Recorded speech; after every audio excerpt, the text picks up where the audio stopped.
didukung oleh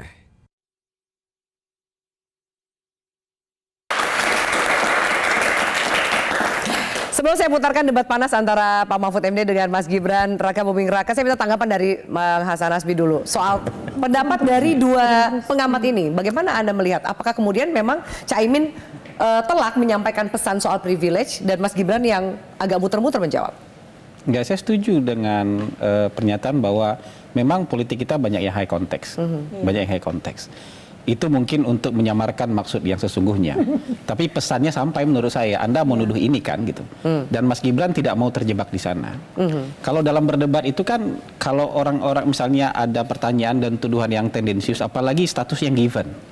Misalnya gini, ya terus mau menggugat apa soal hubungan ayah dan anak? Itu kan status yang given.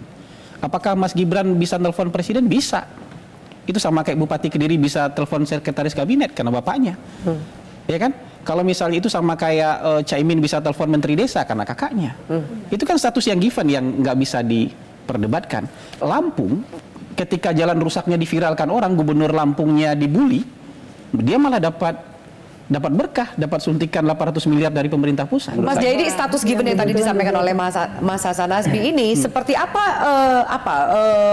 pembatasnya antara mungkin anggota keluarga yang memiliki posisi lebih tinggi daripada anggota keluarga yang di bawah sama-sama dalam unsur pemerintahan. Jangan juga sampai status given ini menjadi seakan-akan alasan untuk melihat keadaan itu ya bisa-bisa saja terjadi. Ya tentu kan ada batasan-batasan hukum yang kita sepakati. Hukum ketatanegaraan, etika dan sebagainya. Itu semua kan kita semua tahu. Cuman dalam konteks itu saya kira sebenarnya tentu saja perdebatannya akan terus berlanjut apapun yang dijawab Gibran. Kalau Gibran ngasih contoh satu misalnya kegiatan yang dia lakukan, tapi dia bisa menunjukkan ini bukan karena urusan pusat atau bukan karena intervensi bapak saya loh kira-kira gitu, atau karena dikasih menteri ini atau itu. Kan banyak program-program di tingkat mikro, di tingkat kabupaten kota itu kan yang bisa dilakukan oleh Bung, mengingat dalam pemikiran Gibran dia menyampaikan bahwa konsep pembangunan di Republik ini adalah pemerataan. Nah, tapi ketika ada hal seperti ini, berarti sebetulnya ini menafikan bahwa yang dipikirkan itu pemerataan, tapi lebih kepada hal-hal tertentu lainnya. Jadi penumpukan pembangunan di sebelah sini, sementara di daerah lain kan seharusnya juga mendapatkan pelayanan yang sama kaitannya dengan pembangunan. Sebenarnya itu mungkin insinuatif ya. Kalau kita nggak bisa menunjukkan ada proyek nasional yang ditaruh di Solo, yang Solo nggak pantas mendapatkannya. Kalau nggak kan cuma dugaan-dugaan aja. Jadi sebaiknya sebutkan aja proyeknya apa? Proyeknya? Jangan asal tuding. Iya, ini Solo nggak dapat, harusnya nggak dapat ini. Tentu kan pada pertemuan berikutnya itu akan mulai tersebutkan karena itu permintaan dari Bang Hasan Nasbi. Baik. Ini jangan sampai debat kusir. Nanti silakan yang ingin menyampaikan harus ada contoh konkret yang kurang lebih itu untuk supaya fair. Kalau nggak dia akan jadi insinuatif aja. Oke, kita lanjut. Kasihan ini Bang Eriko dari tadi belum komentar nih. Kita simak debat panas yang terjadi antara Mahfud MD dengan Gibran Raka Buming Raka saat membahas tema soal pajak, terutama saat Mahfud bertanya bagaimana cara Gibran menaikkan pajak. Kita simak. Apa sih perbedaan antara penerimaan pajak dan tax ratio? Anda bicara 23%, 23% dari apa ini? Kalau Anda bicara bahwa beda antara penerimaan pajak dan rasio atau tax ratio pajak. Kan kalau persen kaitannya dengan PDB. Apa 23% dari APBN atau apa? Kalau 23% dari APBN itu salah. Karena sekarang aja sudah 82%. Dengan tax ratio sekarang hanya 10,5. Sumbangan terhadap APBN itu 20%. Saya ingin tanya, 23% itu dari apa? 23% dari PDB atau dari APBN atau apa untuk menaikkan pajak? Hati-hati loh. Rakyat itu sensitif kalau pajak dinaikkan, karena kita sudah berkali-kali nawarkan teks amnesti juga tidak jelas hasilnya. Kemudian teks pajak itu insentif pajak sudah ditawarkan oleh pemerintah, benar tidak Pak yang mau, karena diperas-peras juga jadi alat nego di kantor pajak. Nah oleh sebab itu ini harus jelas 23% dari apa selesai. Klarifikasi tadi adalah tax ratio dan menaikkan pajak Pak, itu beda. Kita ini tidak ingin berburu di dalam kebun binatang. Kita ingin memperluas kebun binatangnya. Kita tanami, binatangnya kita gemukkan. artinya apa? Membuka dunia usaha baru. Iya. Dari cuplikan itu ada beberapa hal yang cukup viral, tapi saya minta tanggapan dari Bang Eriko dulu. Bang Eriko, bagaimana melihat Pak Mahfud agak berbeda ya penampilannya, cukup kencang, keras, agak lebih agresif dan menyerang. Ya, sebenarnya kan kita menyadari betul Mbak Filiani, ini kan sebenarnya membahas dari ekonomi ya.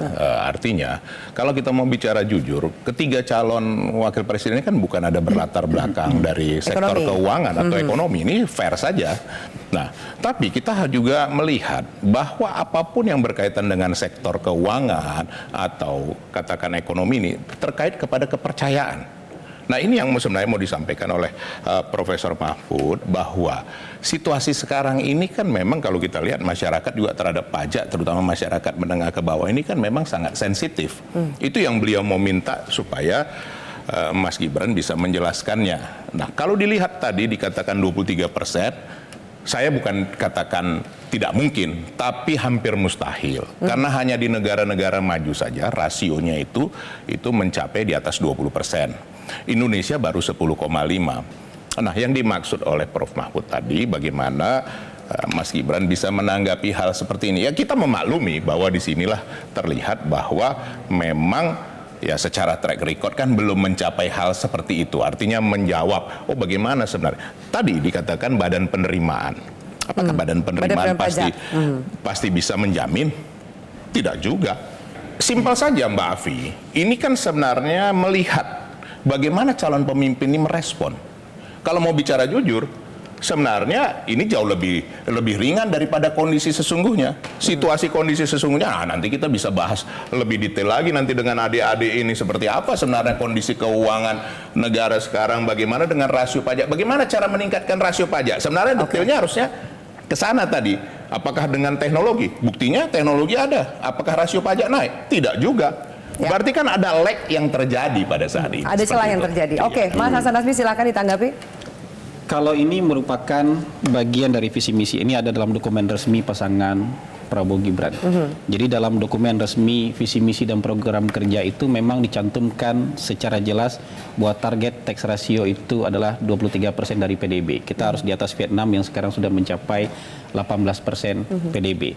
Tapi kalau misalnya itu dispin menjadi menaikkan pajak, bukan itu maksudnya kata Gibran. Tax ratio itu bisa dengan menambah jumlah basis pembayar pajak. Kita sudah punya undang-undang cipta kerja.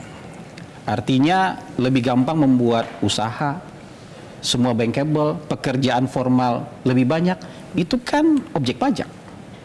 Itu basis penerimaan pajak yang bertambah luas. Kita mempermudah investasi. Ketika investasi masuk, terbuka lapangan kerja, orang punya pekerjaan formal, itu kan objek pajak. Ya. Itu memperluas basis pajak ini, itu yang akan menambah penerimaan negara. Tapi ini juga harus ditopang oleh sebuah badan penerimaan negara tersendiri.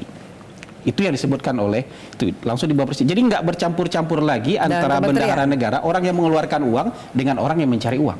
Supaya nggak kacau-kacau ini paradigmanya. Orang yang mengeluarkan uang itu biasa ngerem. Orang yang mencari uang biasa ngegas itu untuk memperluas basis penerimaan. Jadi sebenarnya Gibran menjelaskan dengan sangat baik.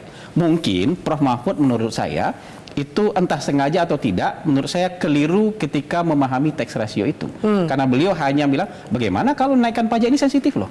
Nggak menaikkan pajak sama sekali kok.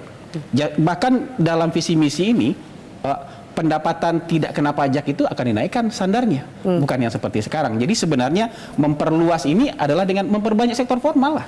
Jadi begini Mbak Afi, Bung Hasan Nasbi tahu 1% kenaikan rasio itu berapa kenaikannya dalam rupiah?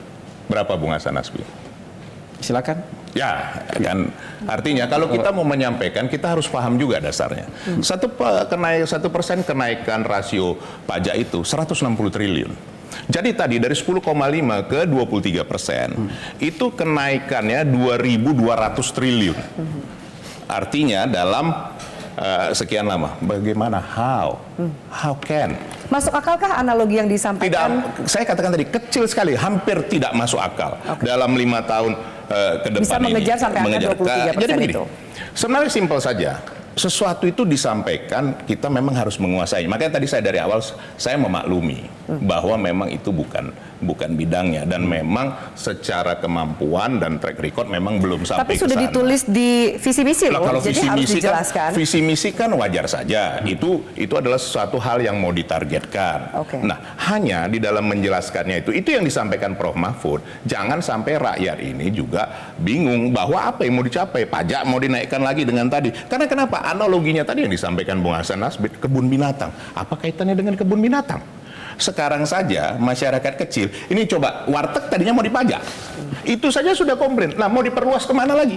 Nah, seperti itu. Oke, baik. Saya minta tanggapan dari Saya boleh. Mbak Lely dan Mas Jayadi. saya boleh. Mas Aziz mau menanggapi, kita harus jeda dulu ya supaya penjelasan para narasumber ini tidak terpotong. Kita lanjutkan pemirsa, usai jeda tetaplah bersama kami.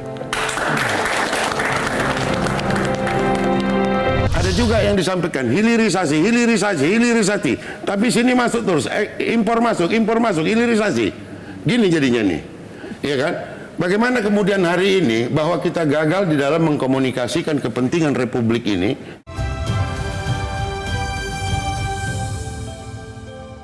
Jelajahi cara baru mendapatkan informasi. Download Metro TV Extend sekarang.